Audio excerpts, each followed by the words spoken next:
அதிமுக அலுவலகத்திற்கு பாதுகாப்பு அதிகரிக்கப்பட்டிருக்கிறது. 100க்கும் மேற்பட்ட போலீசார் அங்கு குவிக்கப்பட்டிருப்பதாக அண்மை தகவல் வெளியாகியிருக்கிறது. எடப்பாடி பழனிசாமிக்கு எதிராக எஸ்பி வேலுமணி, சி.வி. சண்முகம் ஆகியோர் போர்க்கொடி தூக்கியிருக்கும் நிலையில் அதிமுக அலுவலகத்திற்கு பாதுகாப்பு அதிகரிக்கப்பட்டிருப்பதாக அண்மை தகவல் வெளியாகியிருக்கிறது. ஏபிஎஸ் மற்றும் எஸ்பி வேலுமணி தரப்பினர் இடையே பிரிவு ஏற்பட்டதால் அதிமுக அலுவலகத்திற்கு போலீஸ் பாதுகாப்பு அதிகரிக்கப்பட்டிருப்பதாக அண்மை தகவல் வெளியாகியிருக்கிறது.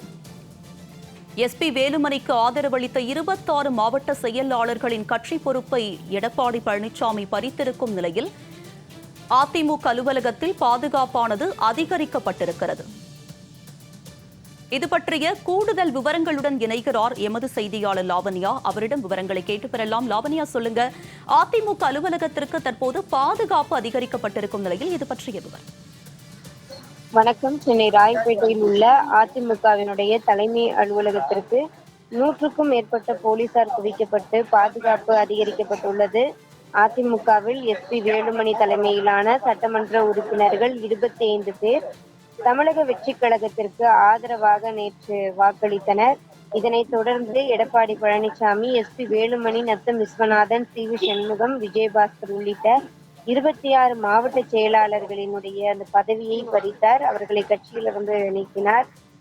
அதே நேரத்தில் நாங்கள் அதிமுகவில் தான் இருக்கிறோம், எங்களது கட்சி பொறுப்பை பறிப்பதற்கு எடப்பாடி பழனிசாமிக்கு அதிகாரம் இல்லை என்று எஸ்பி வேலுமணி தரப்பினர் கூறி வருகின்றனர். இதன் காரணமாக அதிமுக இரண்டாக பிரிந்துள்ளது. அதிமுகவினர் இடையே ஏற்பட்டிருக்கக்கூடிய இந்த பிரச்சனை காரணமாக அதிமுகவினுடைய தலைமை அலுவலகத்திற்கு காவல்துறை பாதுகாப்பு அதிகரிக்கப்பட்டிருக்கிறது. ராயப்பேட்டையில் உள்ள அதிமுக தலைமை அலுவலகமான எம்ஜிஆர் மாளிகை முன்பு போலீசார் குவிக்கப்பட்டிருக்கிறார்கள். மேலும் அதிமுக கட்சி அலுவலகம் அமைந்துள்ள சாலை முழுவதுமே காவல்துறையினர் குவிக்கப்பட்டிருக்கிறார்கள். விரிவான விவரங்களுக்கு நன்றி லாவண்யா.